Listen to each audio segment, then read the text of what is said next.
Bible గ్రంథంలో ఆదికాండము 7వ అధ్యాయం మనం చూసినప్పుడు ఆదికాండము 7వ అధ్యాయంలో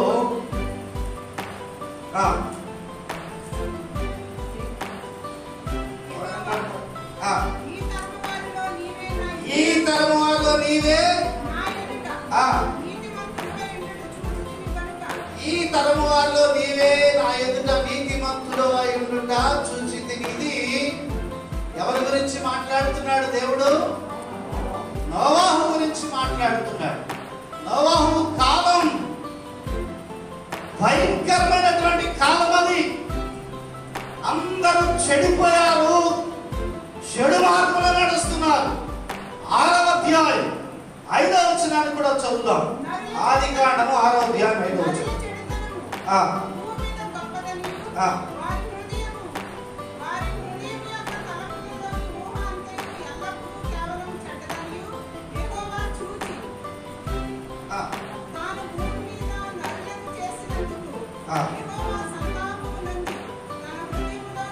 భూమి మీద ప్రజలందరూ చెడిపోయారు, వారి హృదయం చెడిపోయింది, వారి ఆలోచన విధానం అంతా చెడిపోయింది. ప్రజలు చెడు మార్గంలో నడుస్తున్నారు. దేవుడు చూసినప్పుడు భూలోకం అంతా చెడిపోయింది. ఎందుకు సృజించారా బాబో వేళని చెప్పి దేవుడు బాధపడేటట్లుగా వారి ప్రవర్తన విధానం ఉన్నది అని బైబిల్ చెప్తుంది. అయితే దేవుడు ఏం చేశాడో తెలుసా? ఓడను తయారు చేయి, 1 వారం రోజుల్లో ప్రచండమైన వర్షాన్ని కురిపించబోతున్నారు. 1 వారం రోజుల్లో ఈ భూమి మొత్తం కూడా మునిగిపోబోతుంది. కాబట్టి నువ్వు ఒక ఓడను తయారు చేయని చెప్పాడు. ఆమేన్. నోవాహు ఓడను తయారు చేశాడు. జల ప్రళయాన్ని దేవుడు పంపించబోతున్నాడు. అందరూ ఓడలోకి రమ్మని చెప్పాడు. ఎవరు రాలేదు. నోవాహు కుటుంబం మాత్రమే ఓడలో ఉన్నారు. పిల్లరా, ఆ కాలంలో ఉన్నట్టుగానే ప్రజలు ఈ కాలంలో కూడా అనేక చెడు మార్గాల్లో ప్రజలు నడుస్తున్నారు, చెడిపోతున్నారు, దేవునికి వ్యతిరేకంగా నడుస్తున్నారు.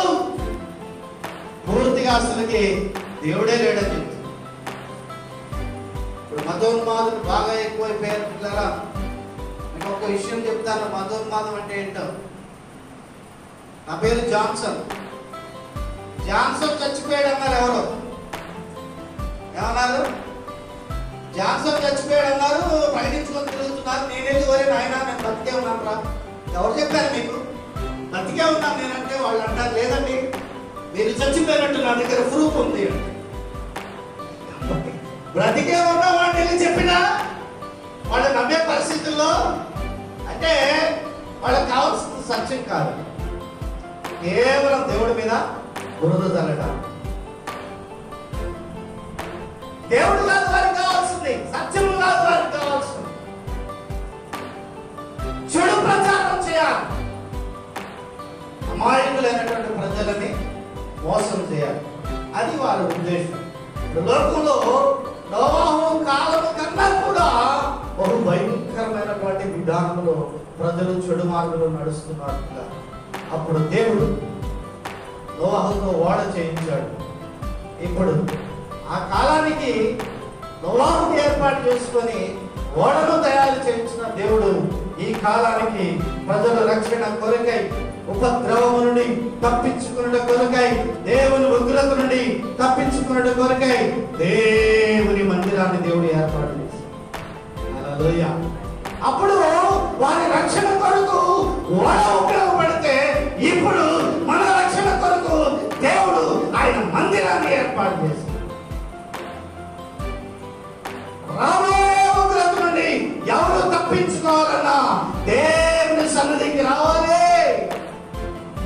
బైబిల్ చెప్తుంది, యెహోవా నామము బలమైన దుర్గము, నీతిమంతుడు అందులోనికి పరిగెత్తుకుని వెళ్ళి సురక్షితముగా ఉంటాడు అని బైబిల్ చెప్తుంది. హల్లెలూయా, హల్లెలూయా. దేవుని కోపము ప్రజల మీద రంగులు కొట్టుకుంది. ప్రతి ఒక్కరు దేవుని సన్నిధిలోకి పరిగెత్తుకుని రావాలి. ఇది దేవుని ఏర్పాటు.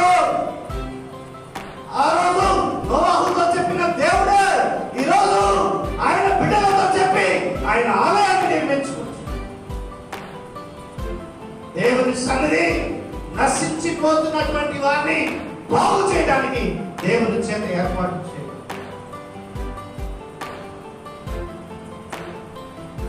చూద్దాం పరిశుద్ధ బైబిల్ గ్రంథంలో నుండి 122వ కీర్తన. పరిశుద్ధ బైబిల్ గ్రంథంలో నుండి 122వ కీర్తన మొదటి చూద్దాం.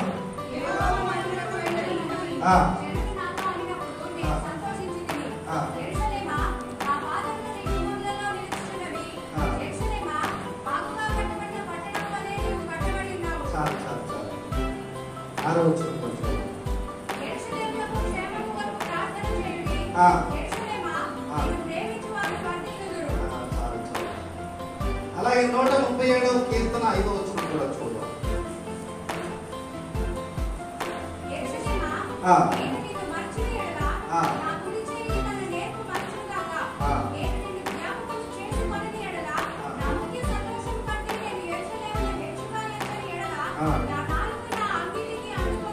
చదవబడిన ఈ వాక్య భాగంలో దేవుని సన్నిధిని, యెరూషలేము అనగా దేవుని సన్నిధి, దేవుడు ఏర్పాటు చేసుకున్నటువంటిది, యెరూషలేము. ఈ యెరూషలేము గురించి దేవుడు మనకి జ్ఞాపకం చేస్తూ గలతీయులకు రాసిన పత్రిక 4వ అధ్యాయం 26వ వచనంలో ఒక మాట జ్ఞాపకం చేస్తున్నాడు. చూద్దాం. గలతీయులకు రాసిన పత్రిక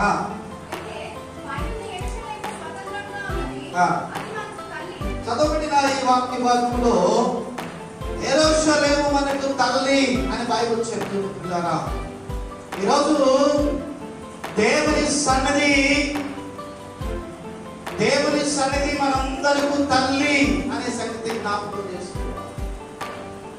దేవుని సన్నిధికి వచ్చినప్పుడు మనకు తెలియని విషయాలు బోధిస్తారు. దేవుని సన్నిధిలో అనేకమైనటువంటి మేళ్ళు ఉన్నాయి. దేవుని సన్నిధిలో దేవుని యొక్క కాపుదల ఉంది. దేవుని సన్నిధిలో దేవుని యొక్క భద్రత ఉంది. ప్రియ దేవుని బిడ్డలారా, ఓడలో ఉన్నంత వరకు నోవాహు కుటుంబానికి ఏమీ కాదు. అయితే చాలా మంది నోవాహు ఓడ కట్టాడు, దాన్ని నిర్లక్ష్యం చేశారు. వారు జల ప్రళయంలో మునిగిపోయారు. నోవాహు ఓడ నిర్మించాడు, చాలా మంది అందులోకి రావడానికి ఇష్టపడలేదు. ఆ ఓడలోకి రాని వాళ్ళందరూ జల ప్రళయంలో మునిగి చనిపోయారు. ఈరోజు దేవుని యొక్క మందిరం, ఇది దేవుడు ఏర్పాటు చేసింది. పిల్లరా, దేవుని మందిరం దేవుడు ఏర్పాటు చేసింది. ఆయన ప్రజలు నశించుకోకుండా ఉన్నట్లుగా అనేక మంది జనులు వారి ఇష్టానుసారంగా వారు ప్రవర్తిస్తున్నప్పటికీ కూడా ఈరోజు నీతిమంతులు, పరిశుద్ధులు ఎలా తయారవుతున్నారంటే, ఎవరు ఎలా పోయినా నాకు అనవసరం, నాకు దేవుడు కావాలి అని నోవాహు ఏ రీతిగా నీతిని అనుసరించి నడిచాడో అలాంటి నీతిమంతులు ఇంకా భూమి మీద ఉన్నారు. కాబట్టి హల్లెలూయా. అందరూ చెడు మార్గంలో నడుస్తున్నారు కదా, నేను కూడా అలాగే నడుస్తాను అనుకొని అందరూ ఇష్టానుసారంగా నడిస్తే దేవుని మందిరంలో ఎవరు ఉండరు.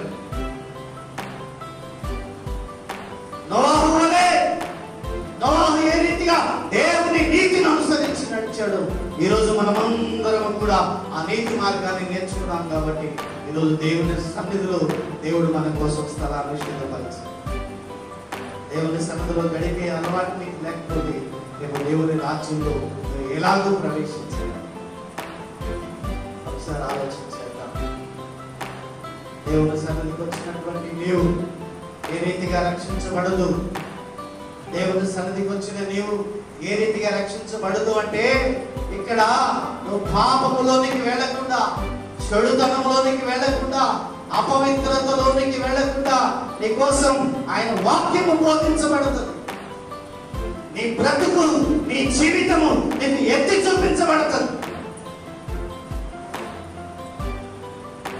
పాపం అంటకుండా, అపవిత్రత అంటకుండా నీతి మార్గంలో నడవడానికి నీకు దేవుడు ఆలోచన చెబుతాడు.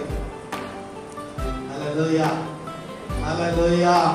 చూద్దాం పరిశుద్ధ బైబిల్ గ్రంథంలో నుంచి నిర్గమకాండం 33వ అధ్యాయం 14వ వచనాన్ని మనం చదువుదాం.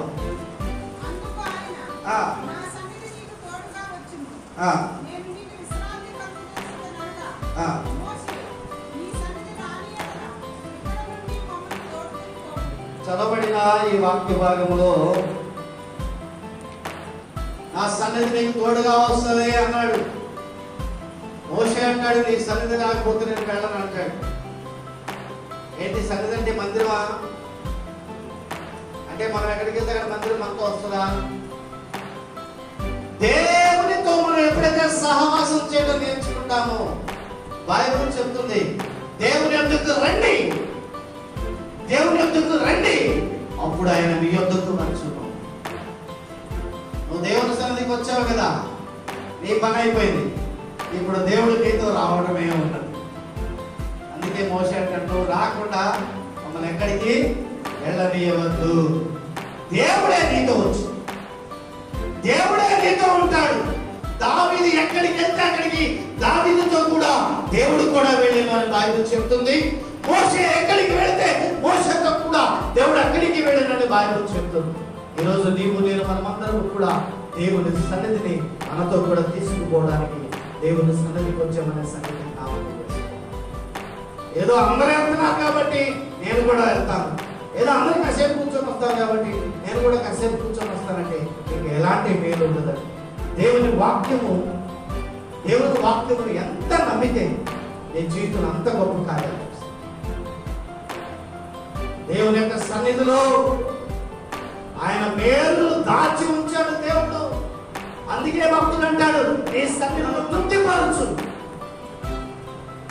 నీ సన్నిధిలో మేలుతో తృప్తిపరచు అంటాడు.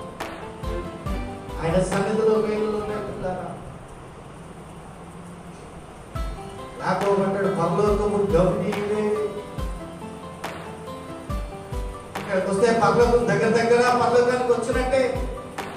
పరలోకము గమనీయది కాబట్టి ఈరోజు సురక్షితమైనటువంటి స్థలం అని గుర్తించి దేవుని సన్నిధిలో ఆయన వాక్యము చేత నువ్వు కట్టబడి ఉండాలి అని మరొకసారి దేవుడు జ్ఞాపకం చేస్తున్నాడు. హల్లెలూయా. దేవుని సన్నిధిలోనే ఉన్నాయండి అన్ని. మన ముందు నడిచిన భక్తులు, మహా భక్తులు, గొప్ప ప్రవక్తలు అందరూ కూడా ఇప్పుడు మనం ఎలా కూర్చున్నామో దేవుని సన్నిధిలో అలాగే వారు దేవుని పాదాల దగ్గర కూర్చొని నమ్మితే దేవుని ఆశ్చర్య కార్యాలు నీ జీవితంలో చూస్తాడు. దేవుడు నీ కోసం గొప్ప కార్యాలు చేయడానికి సిద్ధంగా ఉన్నాడు.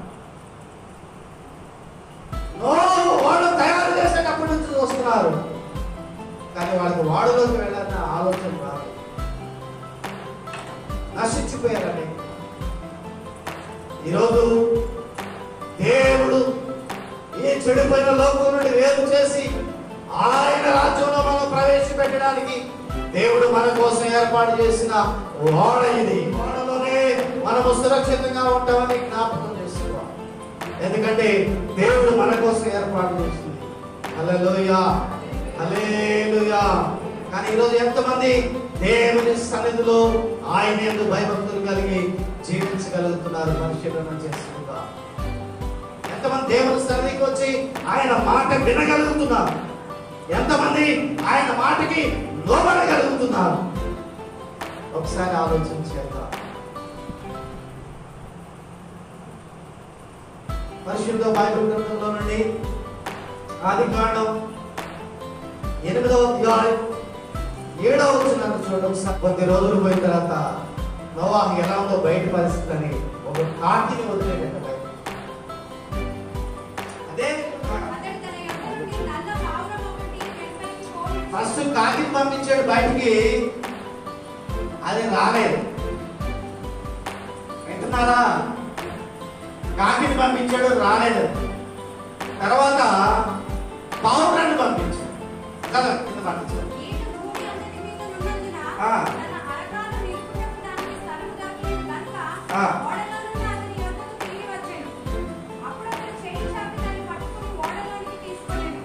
చాలు చదవబడిన ఈ వాక్య భాగంలో కాకి వెళ్ళిపోయింది, రాలేదు. కానీ పావురం వెళ్ళింది, తిరిగి వచ్చింది. కాకి ఎందుకు రాలేదు? పావురం ఎందుకు వచ్చింది? కాకి అసలు ముందే లేదు. పావురం వెళ్ళేటప్పటికే అక్కడ అధికారులు మోపడానికి కూడా స్థలం లేదు. అంటే కాకి అంతకంటే ముందే వెళ్ళిపోయింది. పిల్లరా, ఈ కాకి ఇక ఓడలో ఉండాల్సిన పర్లేదు, వర్షం తగ్గిపోయింది, ఇక నా ఇష్టం అనుకుని తిరగడం మొదలు పెట్టేసి. ఈరోజు చాలా మంది పరిస్థితి ఎలా ఉందంటే, ఇక దేవుడితో నాకు అవసరం తీరిపోయింది. కష్టం ఉన్నంతసేపు దేవుడు దేవుడు అంటారు, అవసరాలు ఉన్నంతసేపు దేవుడు. ఒక అమ్మకి రాత్రంతా ప్రార్థన చేస్తా ఉంటాను, చచ్చిపోతేమో అనుకున్నాను. రాత్రంతా ప్రార్థన చేస్తా ఉన్నాను, కొద్ది నిద్ర పట్టినట్టుగా ఉంది. అమ్మాయి బాగా తగ్గిందంతా వెళ్ళిపోతే తెల్లవారి పొద్దున్నే నాకు నిద్ర పట్టలేదు. ఎలా ఉందో చూద్దాం అనేది సినిమాకి వెళ్ళిపోయింది. పక్కింటి వాళ్ళు అందరూ వెళ్తారా, నాతో పాటు ఏమో కూడా వెళ్ళిపోయింది. కనీసం తగ్గిందని కూడా చెప్పలేదు. నా తర్వాత వారం వస్తుందా అంటే ఆ తర్వాత వారం కూడా చెప్పలేదు. ఒకసారి ఆలోచించేద్దాం పిల్లరా, ఒకసారి ఆలోచించేద్దాం. దేవుడు మానవుడికి స్వేచ్ఛనిచ్చాడు. బైబిల్ చెప్తుంది, ఆ కాలంలో వారికి న్యాయాధిపతులు రాజులేడట. ప్రతి వాడు తన ఇష్టానుసారంగా ప్రవర్తించు.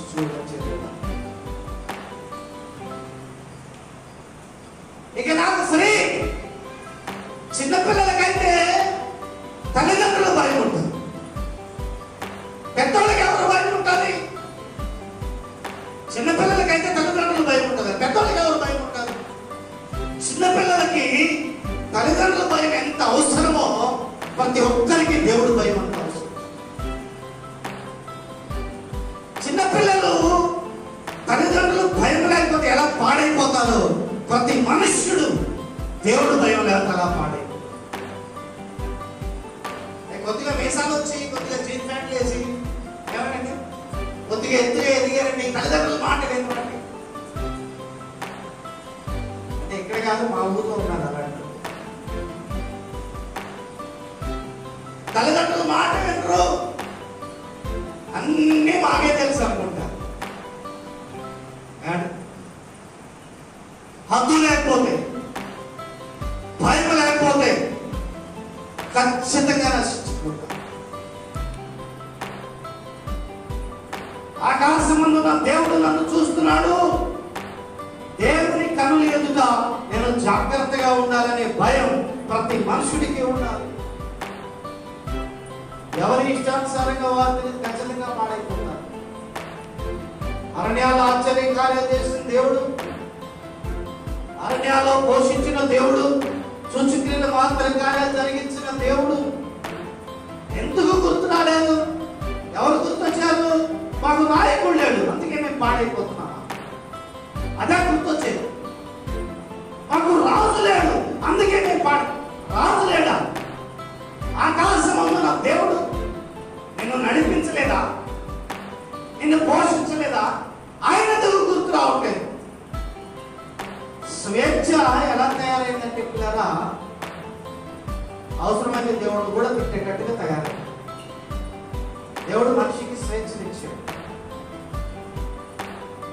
ఎంత స్వేచ్ఛనిచ్చాడంటే, అసలు తయారు చేసేటప్పుడే, మానవుడు సృజించేటప్పుడే మంచి మార్గంలో నడిచేటట్టుగా సృజించవచ్చు కదా.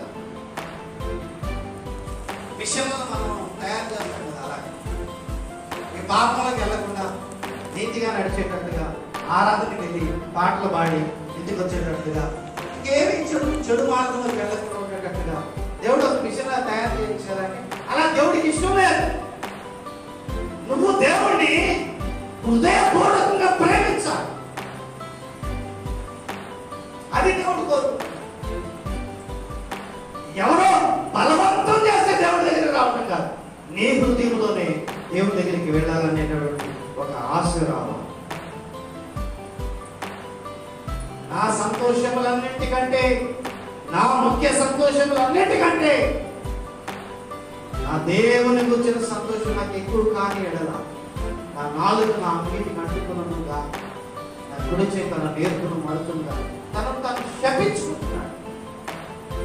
నా ముఖ్య సంతోషాలన్నిటికంటే నా దేవుడే నాకు ముందు ముఖ్యం.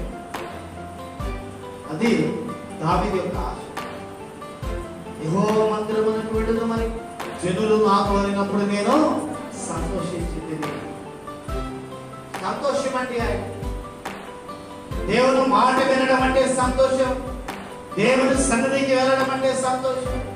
అయ్యా నాకు వరం కావాలి. ఏంటి వరం అంటే, నీ సన్నిధిలో గడిపే వరం. గడుపుతున్నావు కదా నాయన అంటే అలా కాదు. నా బ్రతుకు దినాలు, నా బ్రతుకు దినాలు నీ మందిరంలోనే గడిపే వరం. ఏదో నెలకోసారి వారానికి ఒకసారి కాదు, నా జీవిత కాలం నిజమే కాదు. ఆయన సన్నిధిలో గడపడానికి దేవుడు కొంతమందిని ఏర్పాటు చేసుకుంటాడు. వాళ్ళకి ఇక్కడికి వస్తేనే మనశ్శాంతి కాదు. వాళ్ళకి మందిరంలో కాలు పెడితేనే మనశ్శాంతి. అమ్మయ్య నా ఇంటికి వచ్చాను నేను అన్నట్టుగా ఫీల్ అవుతారు. నా ఇల్లు నాకు ఎంత ప్రశాంతంగా, మందిరంలోకి వెళ్తేనే నాకు ప్రశాంతంగా ఉంటుంది అన్నట్టుగా ఉంటుంది. ఎందుకంటే వారిని దేవుడు ఏర్పాటు చేస్తున్నాడు ఆయన సన్నిధిలో గడపడానికి. నన్ను ఆకర్షించము, నేను నీ యొద్దకి పరిగెత్తి వచ్చేదాను. నువ్వు పరిగెత్తుకొని వచ్చేటట్లుగా దేవుడు ఏర్పాటు చేస్తున్నాడు. అందుకనే భక్తుడైన దావీదు అంటాడు, నాకు వరం కావాలి, ఈ సన్నిధిలో గడిపే వరం నాకు కావాలి. ఎప్పుడు గుర్తొస్తుందో తెలుసా అండి? ఎప్పుడు గుర్తొస్తుందో తెలుసా? పేకల మీదకి వచ్చినాక చివరి గడియల్లో, లాస్ట్ స్టేజ్ లో గుర్తొస్తుంది. ఒక మాట చదువుతాం పరిశుద్ధ గ్రంథంలో నుండి, సామెతల గ్రంథం 5వ అధ్యాయం వచ్చిన. అయ్యో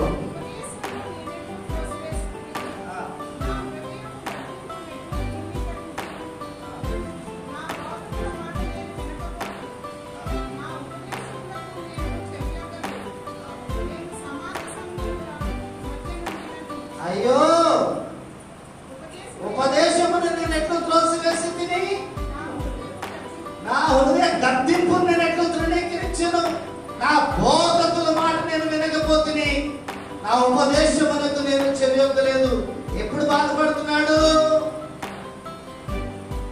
శరీరం అంతా క్షీణించిపోయింది, అప్పుడు బాధపడుతున్నాడు.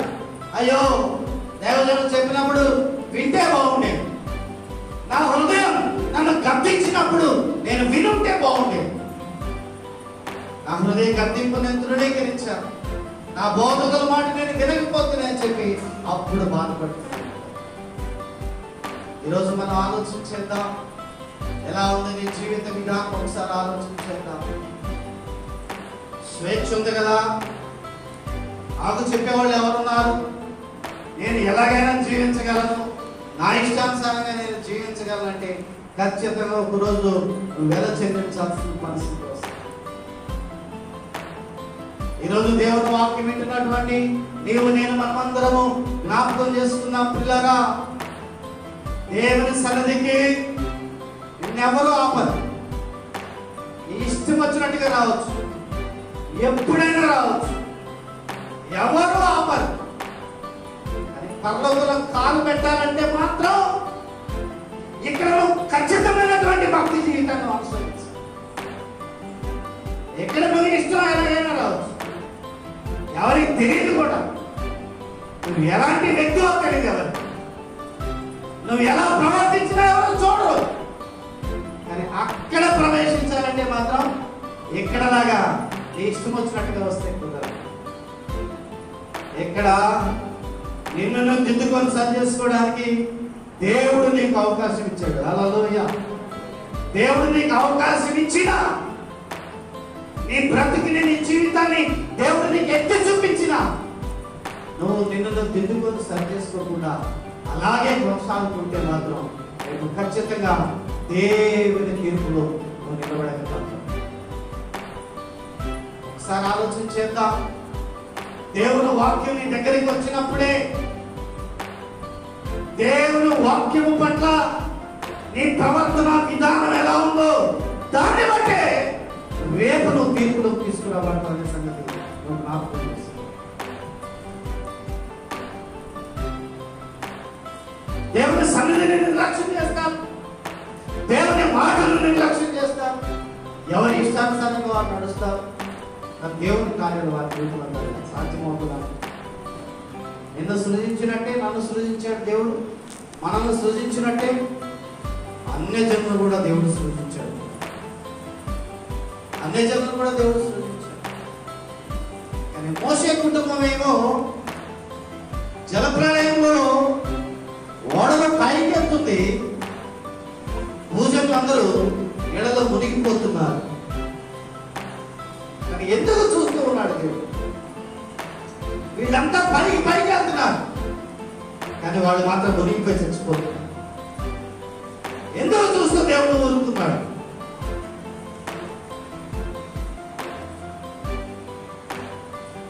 లక్షల మంది చచ్చిపోతున్నారు, కానీ ఎందుకు ఊరుకుంటున్నాడు దేవుడు? ఏ ఒక్కరు నశించుకోవడం నాకు ఇష్టం లేదని చెప్పిన దేవుడే, అందరూ అంతగా మారుమనసు పొందాలని చెప్పి దేవుడే, మరి లక్షలాది మంది ప్రజలు చనిపోతుంటే ఎందుకు చూస్తూ ఊరుకుంటాడంటే వాళ్ళందరూ కూడా దేవుని నిర్లక్ష్యం చేస్తారు. దేవుని నిర్లక్ష్యం చేసి నువ్వు నాకొద్దు, నువ్వు నాకు దేవుడు కాదు అని దేవుడిని నిర్లక్ష్యం చేసి దేవుడు దృష్టిలో వాడు ఎప్పుడైతే అన్ని జనులుగా మారిపోయారు దేవుడు వారిని ఈరోజు మనం ఆలోచించేద్దాం. తప్పు చేస్తే దేవదూతలను కూడా ఆయన క్షమించలేదు, తప్పు చేస్తే ఆయన ప్రవక్తలను కూడా క్షమించలేదు. ఈరోజు మనం ఆలోచించేద్దాం. దేవుడు ఇచ్చినటువంటి విలువైన సమయం, దేవుడు గొప్ప సమయాన్ని మనకు అనుగ్రహించాడు. ఆయన సన్నిధిలో మనలను మనము దిద్దుకొని సరి చేసుకోవడం.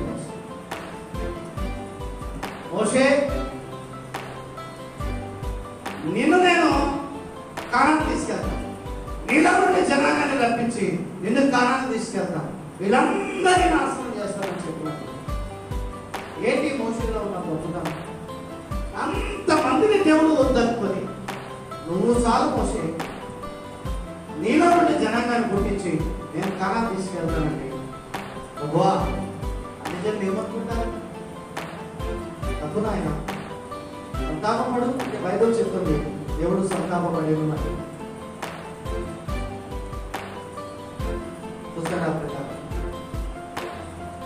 మోషే ఎప్పుడైనా దేవుని నామ మహిమ కొరకు ఆలోచించేవాడు. అందుకే లక్షలాది మందిలో నుంచి దేవుడు మోషేని ఏర్పాటు చేశాడు. మోషేని అత్యధికంగా ప్రేమించాడు. ఈరోజు మనం ఆలోచించేద్దాం. నువ్వు దేవుని సన్నిధిని దేవుడు నీకు వరంగా ఇచ్చాడు. చాలా నేను రక్షణ పొందితే చాలు, నా కుటుంబం రక్షణ పొందితే చాలు, నేను బాగుంటే చాలు, నా కుటుంబం బాగుంటే చాలు అనుకుంటావా? నీ వలే అనేక మంది రక్షణ పొందాలని ఆశపడు. ఇది మోషేలో ఉన్నది. మోషేలో ఉన్నటువంటి గొప్ప విషయం ఏంటయ్యా అంటే నేను మాత్రమే కాదు, ఏ ఒక్కరూ నశించుకోకూడదు అనేది మోషే యొక్క ఉద్దేశం.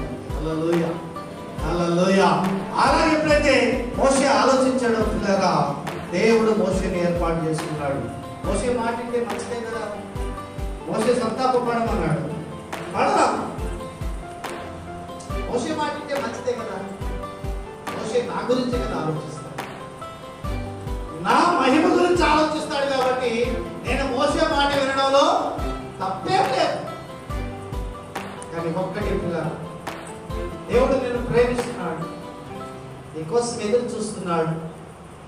నువ్వు సరి అయినటువంటి భక్తి జీవితాన్ని జీవించాలని దేవుడు కోరుకుంటున్నాడు. దానికోసమే దేవుడు అనేక సార్లు నిన్ను దర్శించి సూటిగా తేటగా దేవుడు నీతో మాట్లాడుకోవచ్చు.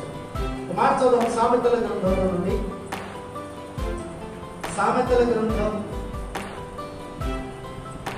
1వ అధ్యాయం 23వ వచనంలో కొన్ని మాటలు మనం చూద్దాం.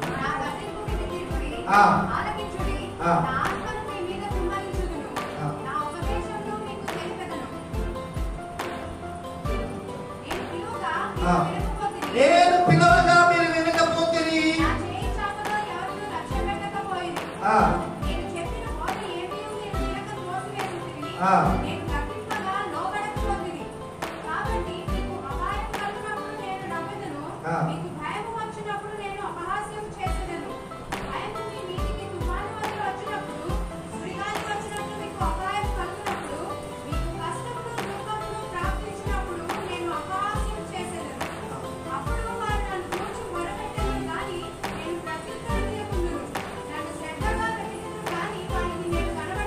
చదవబడిన ఈ వాక్య భాగంలో దేవుడు మాట్లాడుతున్నాడు, పిల్లరా నేను పిలిచినప్పుడు మీరు వినలేదు, నేను చేయి చాపగా ఎవరు లక్ష్య పెట్టలేదు.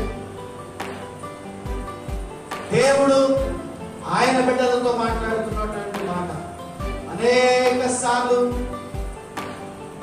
లోకాశలను అనుసరించి, లోకంలో ఉన్న వాటిని అనుసరించి, చెడుతనాన్ని పాపాన్ని ప్రేమించి దేవుడిని నిర్లక్ష్యం చేసి అనేక మంది దేవుని కోపానికి గురయ్యారు. సౌలు రాజు జీవితాన్ని మనం పరిశీలన చేసినప్పుడు ఒకవేళ తెలియక ఎవరైనా పొరపాటు చేస్తే దేవుడు మాట్లాడినప్పుడు దిద్దుకొని సరి చేసుకుంటాం. కానీ సౌలు రాజు తను ఏం చేస్తున్నాడో తనకు తెలుసు. అందుకని తన కుటుంబం అంతా కూడా కోల్పోవాల్సిన పరిస్థితి వచ్చింది. ఒకప్పుడు ఎక్కడ చూసినా సౌలే, తర్వాత అసలు ఎక్కడ చూద్దామన్నా కూడా ఎక్కడ కనపడకుండా. కారణం ఏమిటంటే తన యొక్క భక్తి హీనత. దేవుని వలన మేలు పొంది దేవుని సన్నిధిలోనే దేవునికి వ్యతిరేకంగా ప్రవర్తించవచ్చు. ఒకసారి ఆలోచన చేద్దాం. మన బ్రతుకుని, మన జీవితాన్ని దేవుడు మనకి అర్థంలో చూపించినట్టుగా చూపిస్తున్నాడు. దేవుని సన్నిధికి వచ్చాను, దేవుని సన్నిధిలో నేను కూర్చున్నాను కాదు.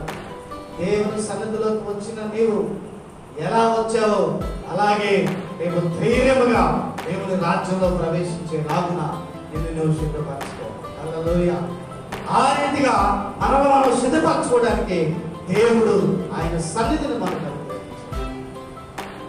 కాబట్టి ఈరోజు దేవుని సన్నిధికి వచ్చినటువంటి మనం ఏ రీతిగా మన ప్రవర్తన విధానాన్ని కలిగి ఉన్నామో ఒకసారి జ్ఞాపకం చేసుకోవాలి. పరిశుద్ధ బైబిల్ గ్రంథంలోని మరొక వచనాన్ని నేను మీకు జ్ఞాపకం చేస్తాను. పిల్లరా, దేవుడు పావురాన్ని పంపించినప్పుడు ఒకసారి వచ్చింది, 2 సార్లు వచ్చింది, 3వసారికి రాలేదు.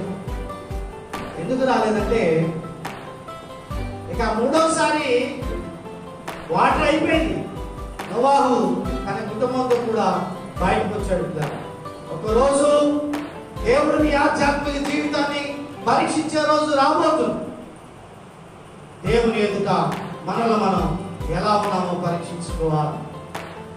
కానీ లోకంలోకి వెళ్ళిపోయింది, మళ్ళీ తిరిగి రాలేదు.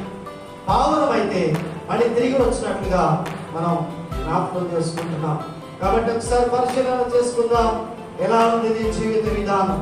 చూద్దాం. పరిశుద్ధ బైబిల్ గ్రంథంలో నుండి రోమీయులకు రాసిన పత్రిక, పరిశుద్ధ బైబిల్ గ్రంథంలో నుండి రోమీయులకు రాసిన పత్రిక 8వ అధ్యాయం మొదటి నుంచి కొన్ని మాటలు మనం చూద్దాం. చూడండి.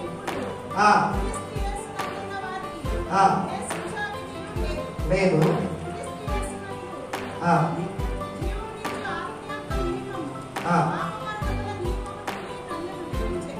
ఆమేన్. హల్లెలూయా.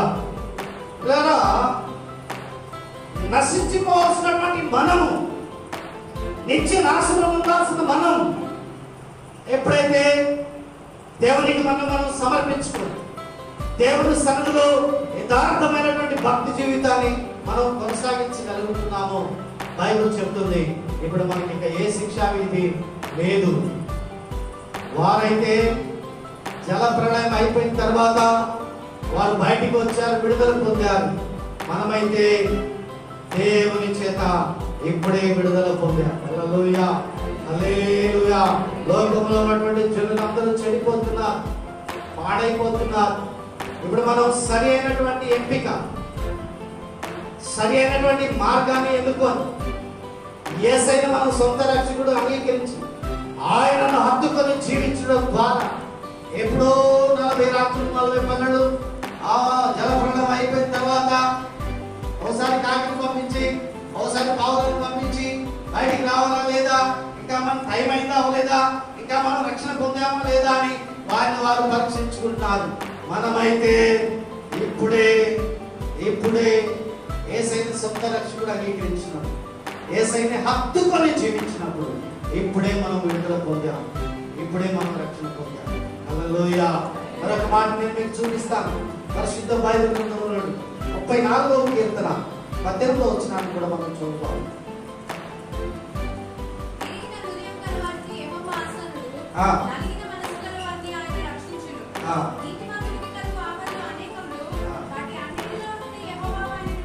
చదవబడిన ఈ వాక్య భాగంలో విరిగిన మనస్సు గలవారిని, నలిగిన హృదయం గలవారికి దేవుడు అసలుడు అని బైబిల్ చెప్తుంది.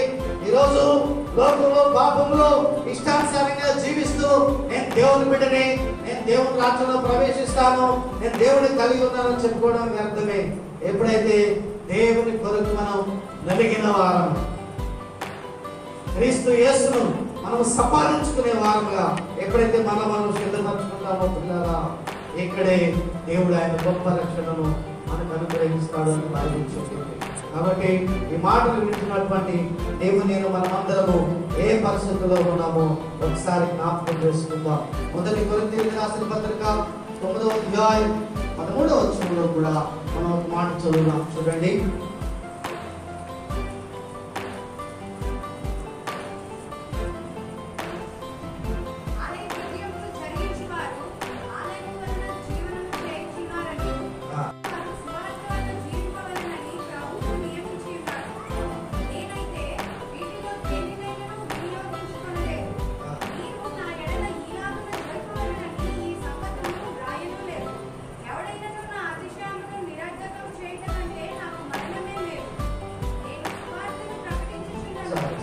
చదవబడిన ఈ వాక్య భాగంలో ఎప్పుడైతే మనం దేవుని ఆలయంతో సంబంధం కలిగి ఉంటామో,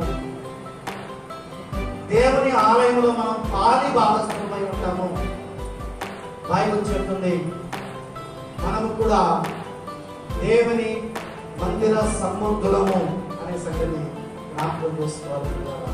ఈరోజు మనం ఆలోచన చేద్దాం.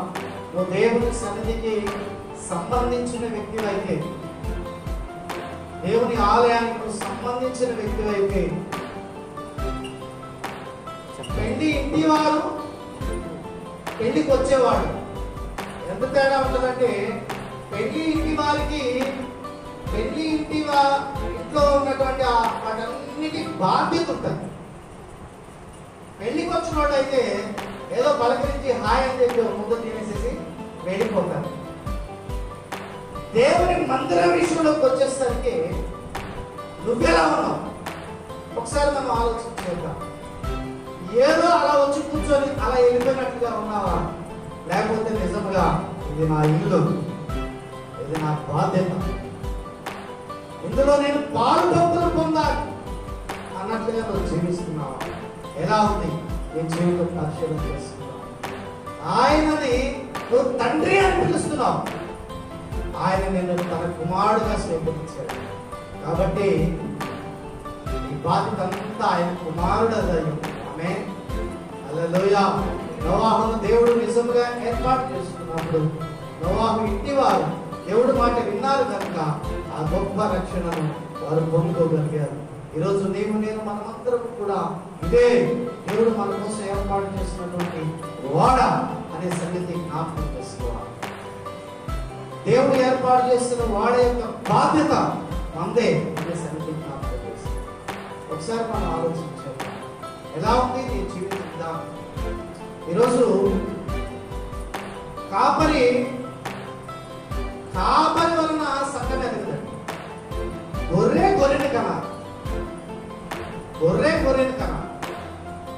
ఎలా సాధ్యమవుతుంది అని మనం ఆలోచన చేసినప్పుడు కొద్దిగా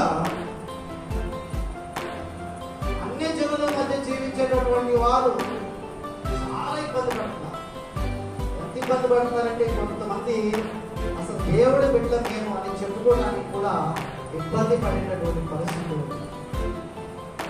అలాంటి వాడు పాస్టర్ గారు వెళ్ళగలరండి. విశ్వాసులే, స్థానికంగా ఉండేవాళ్లే అక్కడ ఇబ్బంది పడుతూ ఉన్నారు అంటే ఇక దైవజనుడు వెళ్ళే పరిస్థితి అసలే. కాబట్టి నిజంగా మోషేను దేవుడు ఎలాగా ఇష్టపడ్డాడు, మోషే ఉంటే చాలు ఇతను ఒక్కడే కానాను తీసుకెళ్తాను అని ఏ రీతిగా మోషేను దేవుడు కోరుకున్నాడు, ఆ రీతిగా కోరుకోవాలంటే ఖచ్చితంగా నీవు నేను మనమందరం కూడా నశించిపోతున్న ప్రజలను రక్షణలోకి నడిపించేటట్లుగా మనం దేవుడు కనబడాలి. ఆమేన్. అది ఎలా సాధ్యం అవుతుందంటే, ఒకసారి ఒక ఆమె బాగలేదు, చాలా సీరియస్ గా ఉంది, మంచంలో పడుతుంది, చాలా రోజుల నుంచి బాగలేదని చెప్తున్నారు. ఎందుకమ్మా నన్ను పిలవలేదని అడిగాను. నాకు డబ్బులు లేవండి పాస్టర్ గారు. ఏమండి బాగాలేకపోతే పాస్టర్ గారు డాక్టర్ వస్తే డబ్బులు ఇవ్వాలి కదా, మరి పాస్టర్ గారు వచ్చినా కూడా డబ్బులు ఇవ్వాలేమో అనుకుంటున్నాను. ఆదివారం ఇంకెక్కడి నుంచి ఆదివారం తప్ప మిగతా టైంలో కానుకలు తీసుకోబడవు అని ప్రకటించేశారు. ఆదివారం తప్ప మిగతా రోజులు కానుకలు తీసుకోబడవు అని ప్రకటించారు. రోగగ్రస్తులు ఎవరైనా అనేది వాళ్ళని పిలిచినప్పుడు ప్రార్థన చేస్తే వాళ్ళు ఎంతో కొంత కానుక పట్టుకొని ఉంటారు. తగ్గితే దేవుడు స్వస్థపరిస్తే ఆదివారం వచ్చి మందిరంలో చెప్పుకొని కానుకే, ఆదివారం తప్ప మిగతా టైంలో తీసుకోవట్లేదు అని చెప్పాను. ఎందుకంటే చాలా మందికి దేవుని వలన స్వస్థత వస్తుందనే సంగతి తెలియదండి. ఇది దేవుడి వలన వస్తుంది, ఇది ఉచితంగా వస్తుంది. పాస్టర్ గారు సంతోషంగా ఉంటే ఒకలాంటి కార్యం జరుగుతుంది, పాస్టర్ గారు కొద్దిగా సీరియస్ గా ఉంటే ఒకలాంటి కార్యం జరుగుతుందని అన్ని దేవుల అభిప్రాయం. పాస్టర్ గారు సంతోషంగా ఉండాలని కొద్దిగా కానుక గట్టిగా ఇవ్వాలి, అప్పుడు పాస్టర్ గారు తొందరగా స్వస్థత చూడడం చేస్తారని వాళ్ళు అనుకుంటారు. నేను చెప్పాను, నువ్వు దేవుడిని నమ్మాలి, దేవుడు నిన్ను నమ్మాలి. అందుకే నేనున్నాను, నీ గురించి ఆయన చెప్పడానికి, ఆయన గురించి నీకు చెప్పడానికి. నువ్వు దేవుడిని నమ్మితే ఆయన నిన్ను నమ్మితే నేను అవసరం లేదండి. పాస్టర్ గారు తగ్గదా ఏంటి తీసుకున్నట్టారంటే కానుక తగ్గదా ఏంటి? తగ్గుతుంది అమ్మా, తగ్గుతుంది, కానీ నేను మళ్ళీ వస్తాను, అప్పుడు నువ్వు మళ్ళీ కానుక వాడుస్తాను, మళ్ళీ వస్తా. ఒకసారి చెప్పామంటే ఒకసారి ఇచ్చే, 3 సార్లు 3 సార్లు ఇస్తావా? అవును, ఒకేసారి ఆదివారం ఇచ్చే, 2 సార్లు వద్దు, ఒకేసారి ఆదివారం ఇచ్చే. ఎందుకు మాట్లాడి చెప్తున్నారంటే వాళ్ళు రకరకాలైనటువంటి అభిప్రాయాలతో వారు ఉన్నారు. నేను ఒకే ఒకటి సంఘం అభివృద్ధి పొందడానికి, నేను ఒకే ఒక విషయాన్ని నేను మీకు జ్ఞాపకం చేయదలుచుకున్నాను. జాగ్రత్తగా వినండి పిల్లరా. నాకు ఈ సంఘంలో సంఘ కార్యక్రమాలు ఏం తెలియదు, నాకు కనీసం నాకు ఎంత టైం ఇస్తారో కూడా నాకు తెలియదు. ఇప్పుడు నా టైం అయిపోయిందంటే కూడా నాకు తెలియదు. తర్వాత అడుగుతాను, నేను ముందు అడిగితే నేను కన్ఫ్యూజ్ అయిపోతాను, కాపీ అంటారేమన్నా. సంఘంలో కుటుంబ ప్రార్థనలు జరగాలి. కుటుంబ ప్రార్థన యొక్క ఉద్దేశం ఏంటంటే అన్యజనులు రక్షణ పొందడానికి. ఆమె ఎంతమంది ఉంటారు సంఘం?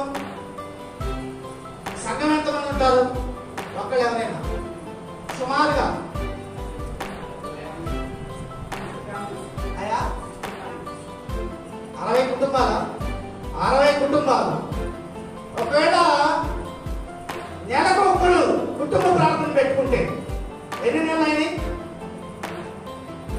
12 నెలలు అయింది కదా. ఇంకెంతమంది మిగిలిపోయారు? 60,000 నుంచి 12 తీసేయండి. ఎంతమంది ఉన్నారు ఇంకా? ఇప్పుడు మనం నెలకు 2 కూటాలు పెట్టాలి.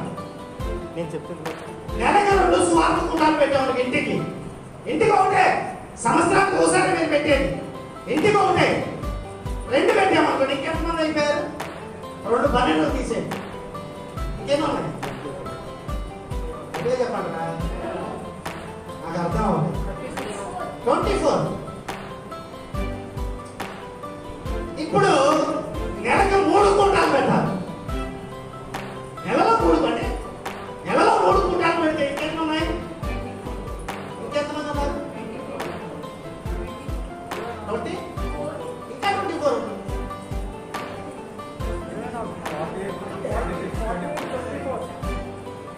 సరే, నెలకి 4 కూటాలు పెడదాం. అంటే వారానికి 1 కుటుంబ ప్రార్థన. సంవత్సరానికి 1 కూటం పెట్టుకోలేదండి. సంవత్సరానికి 1 కూటం. నిన్ను దేవుడు రక్షించినందుకు నీ చుట్టుపక్కల వారికి సువార్త ప్రకటించడం కోసం సంవత్సరంలో 1 కూడిక నీ ఇంట్లో జరగాలి. 5 సంవత్సరాలు కూడా కొంతమంది కూటాలు పెట్టుకోరంట. 10 సంవత్సరాలు కూడా పెట్టుకోరంట. కానీ ఎవరింట్లో కూటం అయితే ఎక్కుతారు. వాళ్ళింటికి మాత్రం ఎవరు ఎందుకు మాటలు చెప్తారంటే, పిల్లారా, మీరు పిలిస్తే మీ పక్కింటి వాడు వింటారు, మీరు పిలిస్తే వస్తారు.